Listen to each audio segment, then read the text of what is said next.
Oke, selamat datang.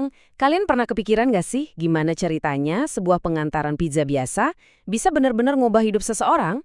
Hari ini kita bakal bahas sebuah kisah nyata yang luar biasa, di mana satu tindakan sederhana ternyata bisa menciptakan gelombang kebaikan yang nggak terduga. Biasanya kan kalau di gereja, uang persembahan itu ya buat kebutuhan gereja itu sendiri. Tapi coba deh bayangin, gimana kalau suatu hari semua uang itu, semuanya dikasih langsung ke orang asing yang lagi butuh banget? Nah, itulah pertanyaan yang akan kita jawab hari ini. Cerita ini lokasinya di Pickerington, Ohio. Tepatnya di sebuah gereja kecil bernama Sycamore Creek. Disinilah sebuah komunitas gereja mutusin buat ngelakuin sesuatu yang nggak biasa lah. Semacam eksperimen sosial gitu buat ngajarin arti kemurahan hati secara langsung. Oke, kita masuk ke bagian pertama, persembahan yang tak biasa. Jadi pendetanya, namanya Steve Markle, dia tuh pengen nunjukin arti kemurahan hati yang sebenarnya. Bukan cuma sekedar ngumpulin duit, tapi ngasih pelajaran yang nggak bakal dilupain. Rencananya tuh simple banget tapi wah radikal. Jadi gini, pertama mereka minta ke 600 jemaat buat ngasih persembahan minggu kayak biasa. Terus yang kedua, bukannya dimasukin ke kas gereja, uangnya dikumpulin jadi satu.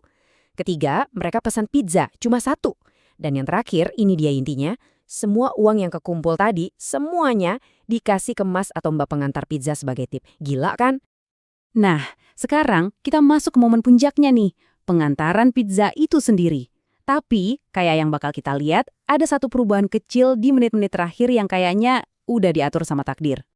Dan disinilah takdir mulai mainin perannya. Jadi pengantar pizza yang seharusnya datang itu, ternyata dia takut buat naik ke panggung. Akhirnya, manajernya, seorang perempuan bernama Natasha, yang mutusin buat gantiin dia. Jadi Natasha lah yang nganterin pizza itu. Coba bayangin deh jadi Natasha. Dia datang ke gereja mikirnya ya cuma mau nganter pizza doang. Sama sekali nggak nyangka kalau momen ini bakal ngubah hidupnya. Ini benar-benar hadiah yang datang di waktu yang paling pas. Dan semua ini berawal dari hal yang super kecil. Satu pizza, harganya cuma $6.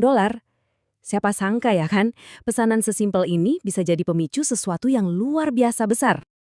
Dan inilah hasilnya. Buat pizza seharga $6, Natasha dapat tip lebih dari $1.000. Seluruh uang persembahan jemaat hari itu semuanya buat dia. Waktu pendeta Markle ngasih uang itu, Natasha dia nggak bisa nahan emosinya. Di depan semua jemaat, dia nangis terseduh-seduh.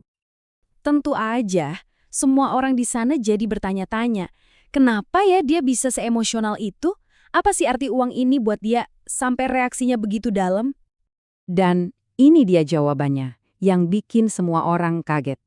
Ternyata, di pagi yang sama, sebelum dia nganter pizza itu, Natasha baru aja dapat surat pengusiran. Dia terancam kehilangan tempat tinggalnya. Jadi ceritanya Natasha ini seorang ibu tunggal, punya anak umur 3 tahun, dan dia lagi dihadapin sama ancaman pengusiran. Uang ini bukan cuma sekedar uang, tapi kayak keajaiban yang datang pas dia lagi di titik terendah. Tapi ceritanya nggak berhenti di situ loh. Tindakan kebaikan di gereja kecil itu ternyata kayak virus baik, dampaknya nyebar jauh lebih luas. Yuk kita lihat gimana kisah ini jadi viral. Semuanya dimulai dari video yang diupload gereja ke YouTube. Cuma dalam seminggu, media nasional langsung liput. Nggak lama kemudian, ceritanya jadi sensasi viral, dan ini menginspirasi gereja-gereja lain di seluruh negeri buat ngelakuin hal yang sama. Gelombang kemurahan hati pun dimulai dari sana. Kisah ini kan kuat banget ya. Tapi apa sih yang sebenarnya bisa kita pelajari? Nah, sekarang mari kita bedah 3 alasan kenapa kemurahan hati itu punya kekuatan yang begitu besar seperti yang kita lihat dari cerita ini. Alasan pertama, karena kemurahan hati itu cerminan dari sifat Tuhan. Di dunia yang seringkali fokus sama diri sendiri, tindakan memberi, kayak yang dilakuin gereja ke Natasha, itu ibarat setetes air di padang gurun. Bener-bener nyegerin. Kedua, kemurahan hati itu jadi bukti nyata dari kasih. Jadi bukan cuma ngomong doang, tapi ada aksinya. Kasih yang ditunjukin sama jemaat gereja itu adalah kasih yang bisa dirasain langsung sama Natasha. Nyata banget. Dan yang terakhir, kebaikan itu bahkan selalu kembali.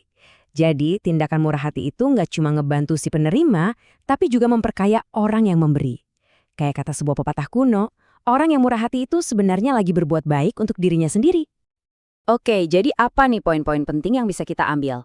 Pertama, jangan pernah sekali-kali ngeremehin tindakan kecil. Dampaknya bisa gede banget. Kedua, waktu yang tepat itu bisa ngubah segalanya. Rasanya tuh kayak keajaiban. Dan yang paling penting, kemurahan hati itu nular, bisa menginspirasi lebih banyak kebaikan lagi. Kisah ini tuh kan dimulainya cuma dari satu pizza dan satu kantong persembahan. Sebuah tindakan kecil yang ngubah hidup Natasha dan menginspirasi jutaan orang. Pertanyaannya sekarang buat kita semua adalah, efek berantai apa ya yang bisa kita mulai hari ini dari satu tindakan kebaikan kita?